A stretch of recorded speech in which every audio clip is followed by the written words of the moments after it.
afirmarse de cualquier manera en la vida, ¿no? Yo lo veo así. Y hay misterios que con los que uno tiene que aceptar que vive. Nuestro porvenir depende desde luego de cosas muy imponderables. Yo ahora digo que las locuras hay que hacerlas con cierta prudencia, ¿no? En mi propio camino y fue con una influencia de la literatura norteamericana. Y nostalgia por las zapatillas de Don Gaspar. Pues finalmente llegué a... Cantaban en el baño, él recitaba a Martín.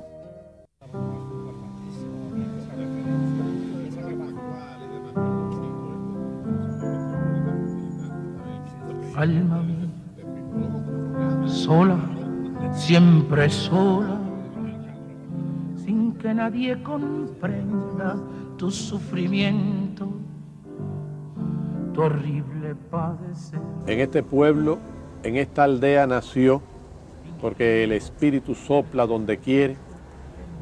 En este severo edificio de grandes claustros le enseñaron algunas cosas durante pocos años. Ahora lo colman lindos niños rosados que acaso mañana serán rojos. En esta casa Odedal vivió cuando ella no tenía esos objetos envarados porque no era un museo, sino el desordenado corazón que es un hogar. En él escribió versos rotundos, primero para otras divinidades y luego para Josefina. Esta higuera ya estaba ahí retorcida cuando él se paseaba por el pequeño patio de tierra desde donde arranca abrupta la montaña por cuya ladera solo él y sus cabras podían subir. No me gusta llorar delante de la gente y hago bromas tontas o me muerdo los labios mientras con mis nuevos compañeros de siempre camino renqueando, musitando sus versos por las calles de Orihuelica del Señor. Pregunto qué pasaría si yo encontrara un alma como la mía.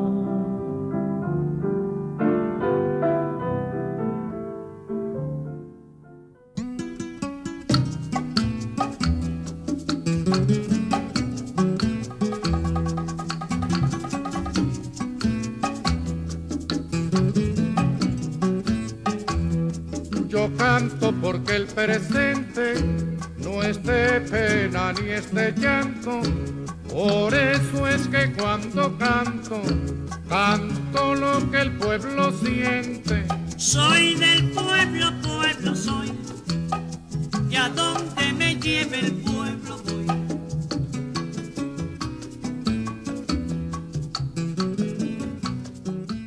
El otro, enero 1, 1959. Nosotros, los sobrevivientes, ¿a quiénes debemos la sobrevida? ¿Quién se murió por mí en la ergástula? ¿Quién recibió la bala mía, la para mí, en su corazón? ¿Sobre qué muerto estoy yo vivo, sus huesos quedando en los míos, los ojos que le arrancaron, viendo por la mirada de mi cara, y la mano que no es su mano, que no es ya tampoco la mía, escribiendo palabras rotas donde él no está, en la sobrevida.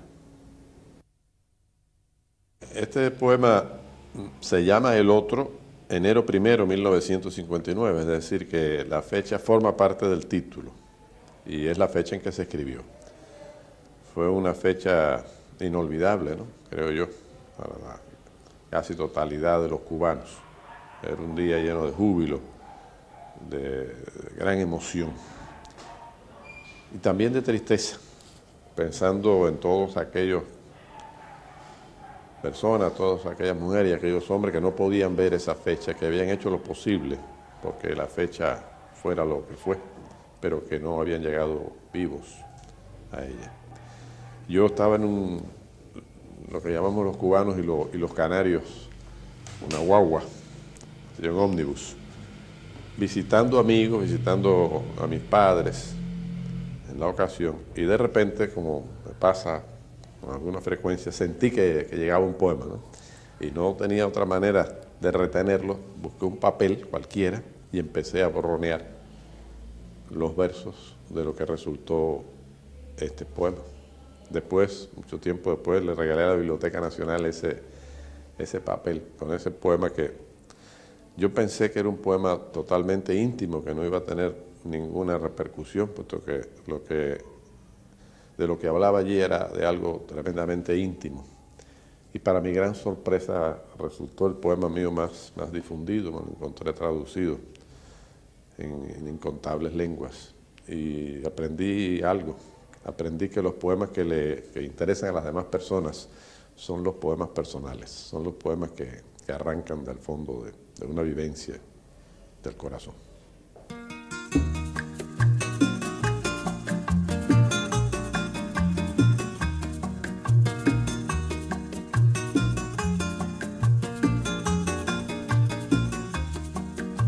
De Cuba traigo un cantar hecho de palma y de sol, cantar de la vida nueva. Este barrio que ahora se llama 10 de octubre, se llamaba entonces La Víbora, y antes aún se llamó Jesús del Monte, lo que explica el título de uno de los libros más preciosos de nuestra poesía, En la calzada de Jesús del Monte, que escribió mi gran hermano y gran poeta Eliseo Diego, que vivía entonces en Arroyo Naranjo, y se llegaba a Arroyo Naranjo a través de la calzada de Jesús del Monte. En La Víbora fui niño, en La Víbora fui adolescente, pasé mi primera juventud hasta que me casé, seguí trabajando hasta el triunfo de la Revolución. En La Víbora murieron mis padres y viven mis hermanos, o sea que es para mí muy importante. No hace poco he dicho en un programa de televisión en que me hicieron la pregunta que si Rilke había dicho que no hay más patria que la infancia. La infancia no es solo un tiempo, es también un espacio, y para mí ese tiempo y ese espacio es La Víbora. Por lo tanto, La Víbora es mi patria.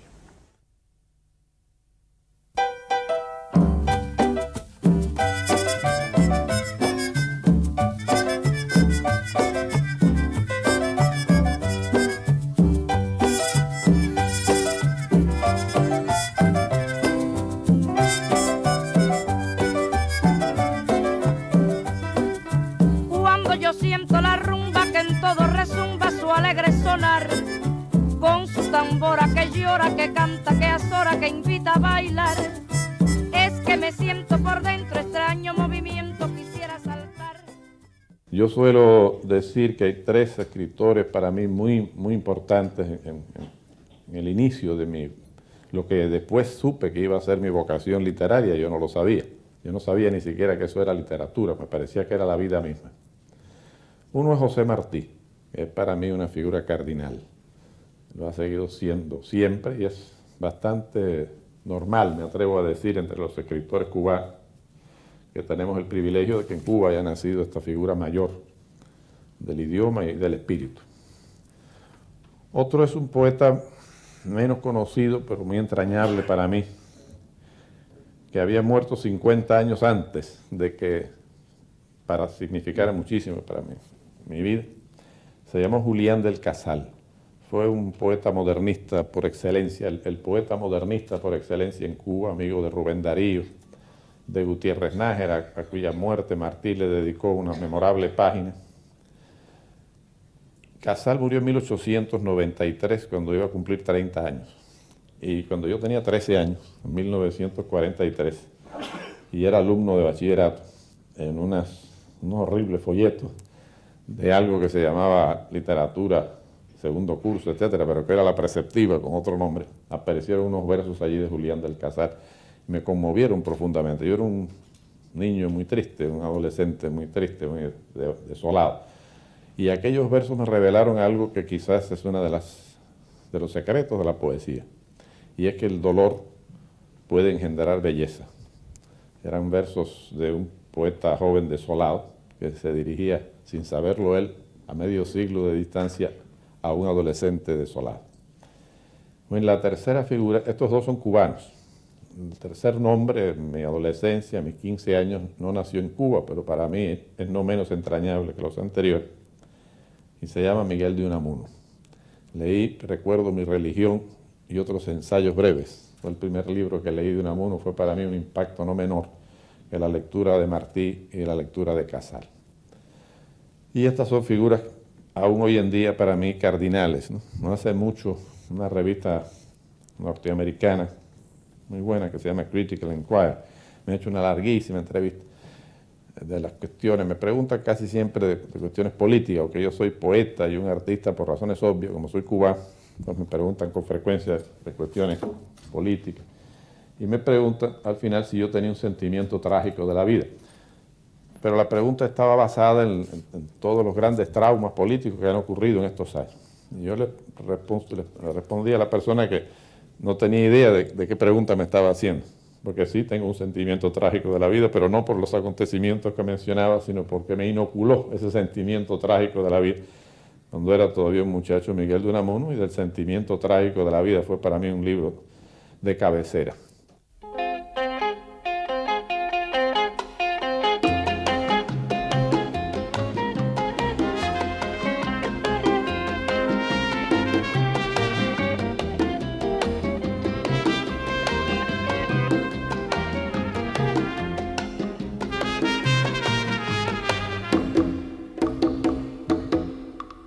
Para mí fue una extraordinaria experiencia mi vínculo con Orígenes. La revista Orígenes cumple ahora, precisamente, en esta época, en la primavera, 50 años de haber aparecido, por vez primera. Al principio aparecía con el nombre de las estaciones, o sea que el primer número es la primavera de 1944. Bueno, yo no había cumplido entonces 14 años, así que en aquel momento Orígenes no existía todavía en mi vida. Pero muy pronto empezó a existir, o sea, a partir de mis 15 años que empecé a ocuparme con mayor seriedad de la poesía. Orígenes se me hizo una revista muy importante. Mis 20 años aproximadamente empecé a colaborar en Orígenes hasta que terminó, por desgracia, la revista un lustro después.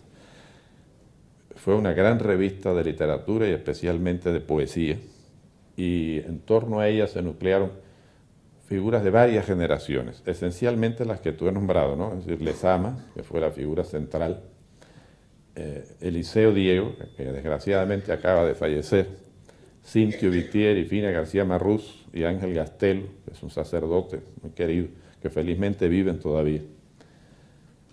Y Lezama murió en el año 76. Pero además de este núcleo, casi un núcleo, un grupo dentro de una generación, la revista de Orígenes publicó también a figuras de generaciones mayores, de figuras de más edad. Por ejemplo, Alejo Carpentier, Dulce María Loinás, Emilio Vallagas, Eugenio Florid, Lino Novas Calvo, Enrique Labrador Ruiz, y a figuras más jóvenes, que entonces tendríamos 20 años. Bueno, yo creo que fue el primero de estos poetas que publicó allí, pero después publicaron Fayad Hamis, que fue un gran poeta, grandísimo poeta de mi generación, desgraciadamente desaparecido, Pablo Armando Fernández, Edmundo Desnoes, un escritor que fue quien me presentó a mí a Lezama, que vive en España y que hace mucho tiempo que no veo, por quien tengo mucho cariño, Mario Parajón. O sea que la revista nucleó escritores de varias generaciones.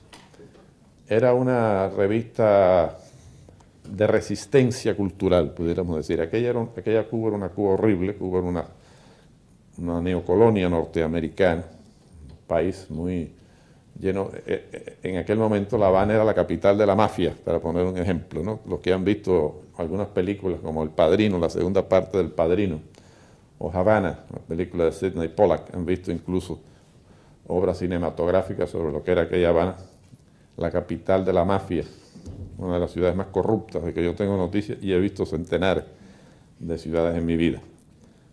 Lo cual hace que cuando nos digan los enemigos políticos, nos dicen que debemos regresar a nuestro pasado, yo inmediatamente pienso que preferiría tirarme al río de cabeza lleno de plomo hasta las narices que regresar a ese pasado. A ningún país se le puede proponer como futuro el pasado infernal que era el nuestro. Y en ese pasado infernal Orígenes era realmente un oasis de pureza, de dignidad, de belleza, de resistencia. Yo creo que fue uno de los puntos de resistencia fundamental del país. Hay que tener en cuenta que esa revista salía cada 3 meses y tiraba 300 ejemplares. Era realmente una revista minoritaria. Después se hizo, aquí en España, por cierto, una edición facsimilar muy bella de los 40 números que llegó a publicar Orígenes. Guantanamera, Guajira, Guantanamera,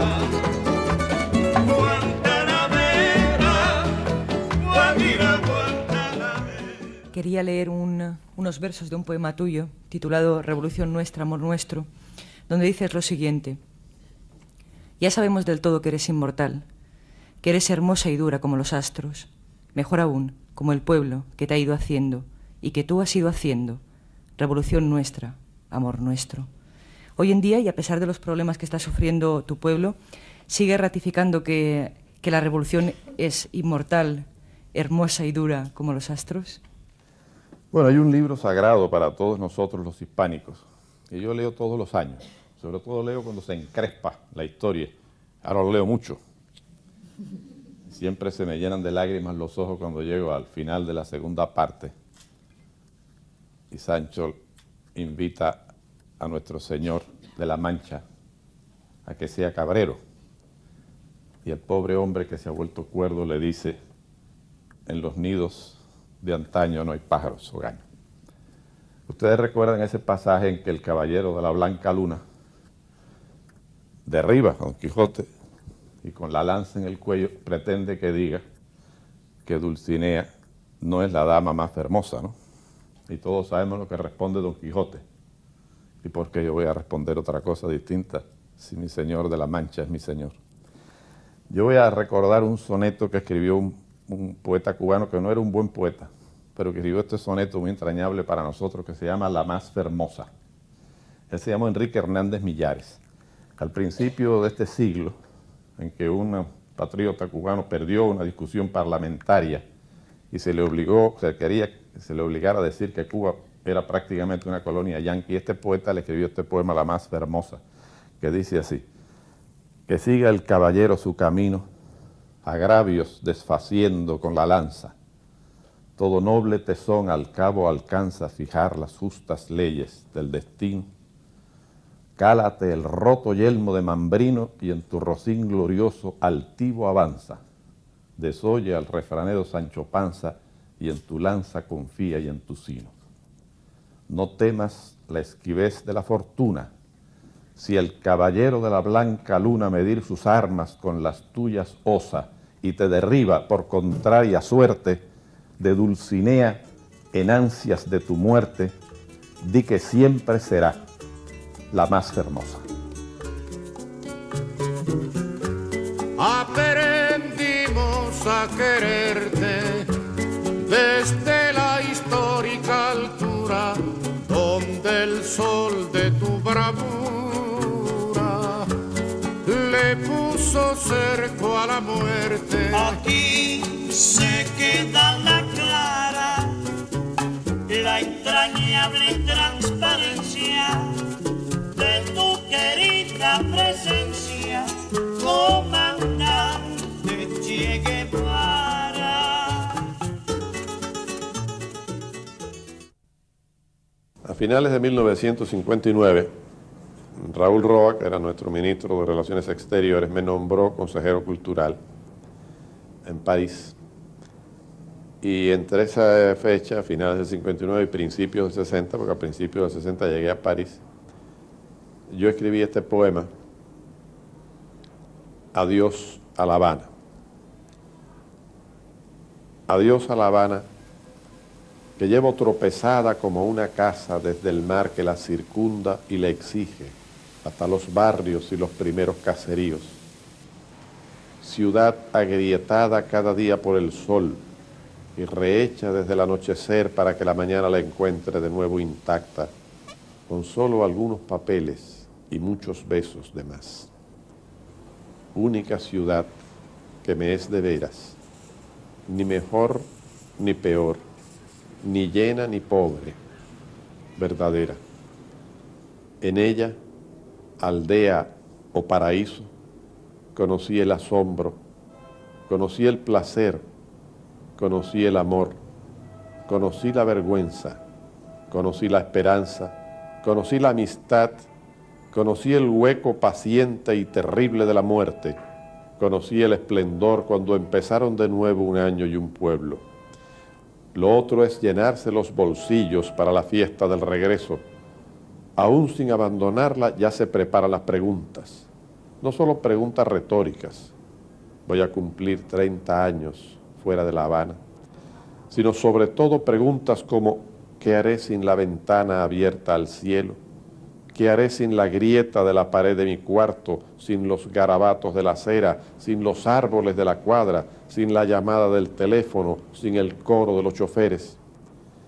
La ciudad es también, me dirán, el alimento podrido de la traición y las bocas fruncidas que graznan con un taconeo rápido.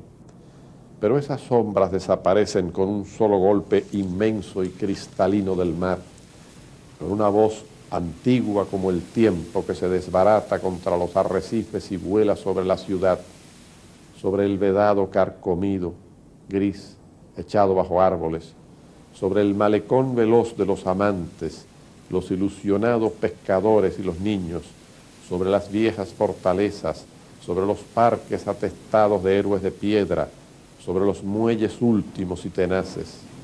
Allí, en su borde blanco, en su borde añil, está tendida a beber la ciudad. Saluda a Casablanca del amor y se incorpora en avenidas de árboles y carros, atraviesa el vicio silbador, se escurre entre callejas de maltratado prestigio llenas de banderas, hierros y agua sucia, especula, cuenta, vende, hace castillos equilibristas de frutas, hojea revistas, busca telas y perfumes, canta como una selva profunda, persigue en la noche la danza de la noche, y luego del obispo y de Neptuno, luego de la rampa y de la playa, se recoge hacia suaves tinieblas, vuelve a la víbora, regresa a Santo Suárez, al cerro, a Lluyanó, cierra los ojos, aguarda los pregones.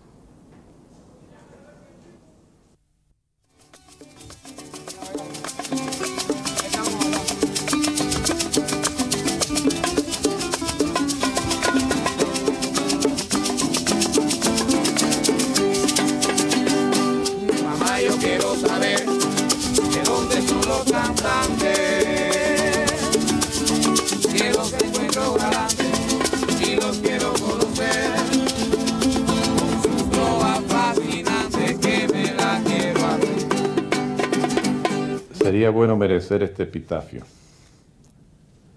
Puso a disposición de los hombres lo que tenía de inteligencia, poco o mucho, pues no es de eso de lo que se trata, y quedan por ahí algunos papeles y algunas ideas y algunos amigos, y quizás hasta algunos alumnos, aunque esto es más dudoso, que podrán dar fe de ello.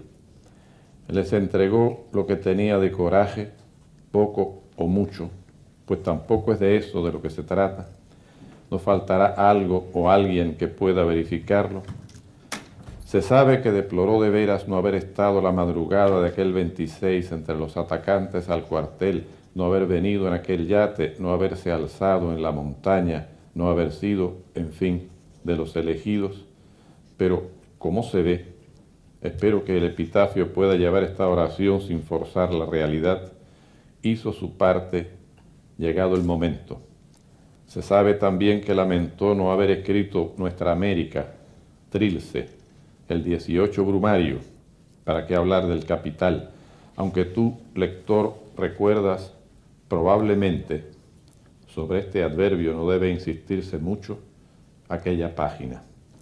Se equivocó más de una vez y quiso sinceramente hacerlo mejor. Acertó y vio que acertar tampoco era gran cosa. De todas maneras, llegado al final, declaró que volvería a empezar si lo dejaran.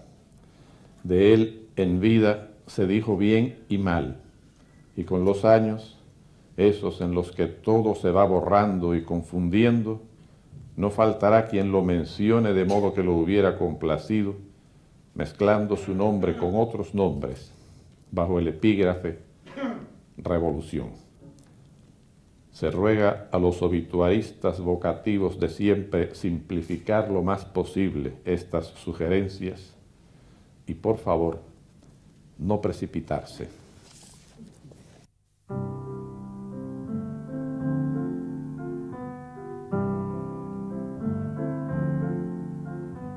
Alma mía, sola, siempre sola, sin que nadie comprenda tu sufrimiento, tu horrible padecer, fingiendo una existencia siempre llena de dicha y de placer, de dicha y de placer. Si yo encontrara un alma como la mía,